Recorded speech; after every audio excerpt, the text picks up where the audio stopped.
Bienvenue sur Africa 24 dans cette nouvelle édition du Non-Stop Info. Au sommaire de l'actualité, les États-Unis, la Grande-Bretagne et la France s'opposent pour l'instant à la livraison d'armes chinoises à Bangui en Centrafrique. Ils ont demandé plus de renseignements aux autorités chinoises qui ont maintenant 6 mois pour apporter des clarifications. Le Cameroun souhaite uniformiser les cadres de coopération avec ses partenaires. Le pays a tenu du 4 au 8 juin 2018 une réunion avec les partenaires techniques et financiers. Et puis en Côte d'Ivoire, la 3e édition du concours Talent de demain a mis l'accent cette année sur la promotion des comportements écologiques. 10 nominés on prépare à ce concours qui facilite la créativité et la promotion de l'emploi des jeunes. Véhicules blindés, mitrailleuses, roquettes ou autres munitions ne rejoindront pas Bangui dans l'immédiat. Cette livraison d'armes, qui devait être donnée par la Chine aux forces armées centrafricaines, doit d'abord obtenir l'aval du comité des sanctions des Nations Unies. Parmi les 15 membres qui prennent la décision par consensus, 3 ont demandé plus de précision. Badawi Adidjato.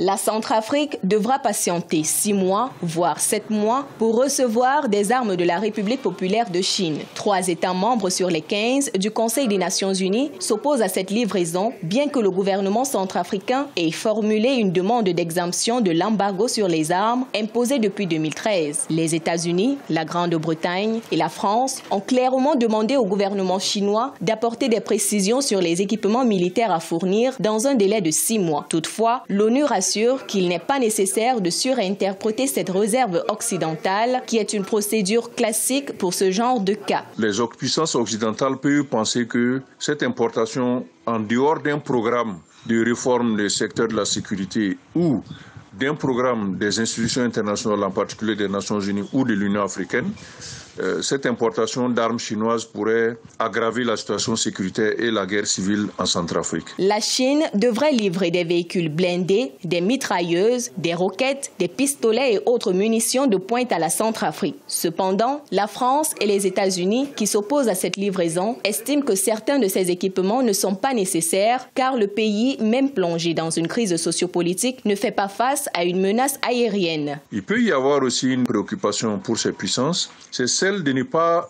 permettre à des concurrents qui sont la Chine et derrière la Chine, la Russie, de prendre le contrôle donc, de cette partie du territoire du continent africain. Dans les prochains jours, il y a de fortes chances de croire que la demande d'exemption sollicitée par la Centrafrique soit levée puisqu'elle dispose du soutien de l'Union européenne qui entraîne les forces armées nationales et la MINUSCA, la mission de l'ONU en Centrafrique. Après l'Afrique du Sud, le Ghana, le Kenya va abriter le 3e bureau régional singapourien.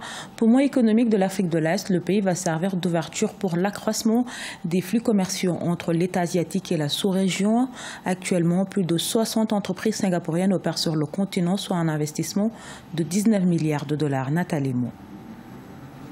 Le Kenya et Singapour ont signé 7 protocoles d'accord dans les domaines du commerce, du paiement en ligne et des ressources naturelles. Ces accords ouvrent le marché de ce pays d'Afrique de l'Est aux investisseurs singapouriens. Aussi, la création d'un bureau international de Singapour à Nairobi servira de plateforme d'échanges commerciaux entre l'Asie et les entreprises kenyanes. Le Kenya, avec une croissance stable et un environnement favorable aux entreprises, est la porte d'entrée idéale en Afrique de l'Est. Les investissements de Singapour dans l'amélioration des services monétaires et financiers au Kenya sont déjà palpables. Red Dot Payment, une solution alternative de paiement en ligne à la banque Equity, a été développée par une firme singapourienne. D'autres réalisations sont en cours dans ce pays où les paiements mobiles représentent 48,76% du produit intérieur brut avec un taux de pénétration de 93%. Les paiements internationaux, c'est-à-dire les transferts d'argent internationaux, et les solutions business to business, le crowdfunding par exemple, l'asset management et aussi les financements d'actifs. Ça, ce sont des canaux de paiement mobile ou de technologies financières où les investisseurs peuvent avoir un retour. Le Kenya est le 3e pays africain à abriter un bureau international de Singapour. À ce jour, plus de 60 entreprises singapouriennes opère en Afrique dans plus de 50 pays pour un investissement d'environ 19 milliards de dollars. Au Cameroun, l'heure est à la structuration des décaissements. Pour ce faire, une réunion avec les partenaires techniques et financiers s'est tenue à Yaoundé. Objectif de la rencontre, uniformiser les différents cadres de coopération qui les lient à ces partenaires afin de structurer les décaissements sur les projets aux financements extérieurs. Adidja Tobadawe.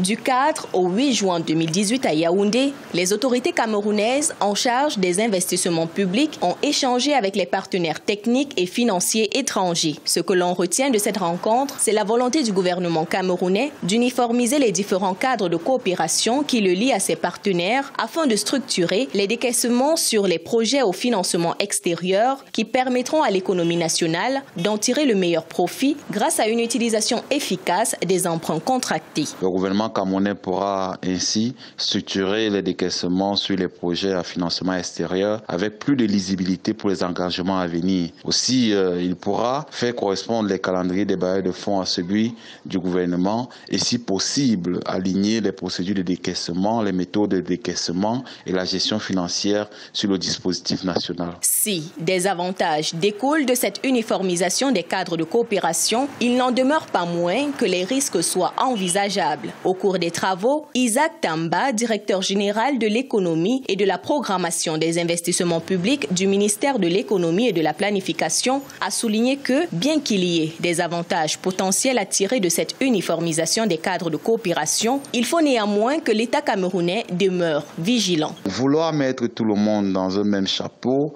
n'est pas de nature à rassurer les partenaires. Le co-contractant a besoin des financements et généralement celui qui subit le déséquilibre de la convention de prêt. Il est possible que la capacité d'endettement du Cameroun s'amenuise si la négociation n'est pas bien faite avec les partenaires. Mis à part la loi de finances, l'exécution de plusieurs projets constitue aujourd'hui une autre source de préoccupation pour le gouvernement camerounais. Dans le reste de l'actualité, développement durable, besoin d'un environnement sain, c'est le thème de l'édition 2018 du concours Talent de demain en Côte d'Ivoire. Cette troisième édition a mis un accent particulier sur la promotion des comportements écologiques. 10 nominés on prépare ce concours qui facilite la créativité et la promotion de l'emploi des jeunes. Reportage à Abidjan de notre correspondant Oliva Jacoton. À 20 ans, Yele Koulibaly devient la première fille à remporter le concours Talent de demain en Côte d'Ivoire. Un concours qui, pour l'édition 2018, a fait de la protection de l'environnement un enjeu majeur. Et c'est avec son projet Préserver l'environnement, c'est préserver la vie que cette étudiante en ressources humaines a été distinguée. On voit la terre sèche derrière avec les arbres, avec le globe à la main. La terre sèche représente un peu le côté néfaste de l'environnement. Maintenant, la mer, le globe à la mer représente ce que nous devons faire pour protéger l'environnement. Parce que l'environnement, c'est la vie. Donc, quand nous protégeons l'environnement avec les feuilles vertes, ça donne cela. Donc, j'incite tout le monde à protéger l'environnement. Lancé en 2016, le concours Talent de demain allie la promotion de la créativité de la jeunesse à son insertion professionnelle. Ce concours veut désormais de plus en plus impliquer les jeunes dans le combat écologique. Une vision qui cadre avec celle des autorités ivoiriennes qui ont adopté en mai 2018 une nouvelle politique forestière de 616 milliards de francs CFA, laquelle vise à étendre à 20% le couvert forestier ivoirien. Le concept de développement durable, ce n'est pas une affaire de riches, d'occidentaux, ce n'est pas une affaire de riches ni d'occidentaux, mais c'est une affaire de tout le monde parce que nous sommes tous locataires de la planète Terre. Si nous voulons garder cette Terre intacte pendant longtemps, c'est dès maintenant qu'il faut prendre ses responsabilités. La Côte d'Ivoire vise le développement durable d'ici à 2027. Une vision qui invite tous les citoyens volontaires à épouser des comportements écologiques. Notons que le concours Talent de demain sera ouvert à la sous-région ouest-africaine en 2019. Ce journal a été réalisé par l'ensemble de la rédaction. Merci pour votre fidélité. Dans un instant, une nouvelle édition de l'actualité sur Africa 24.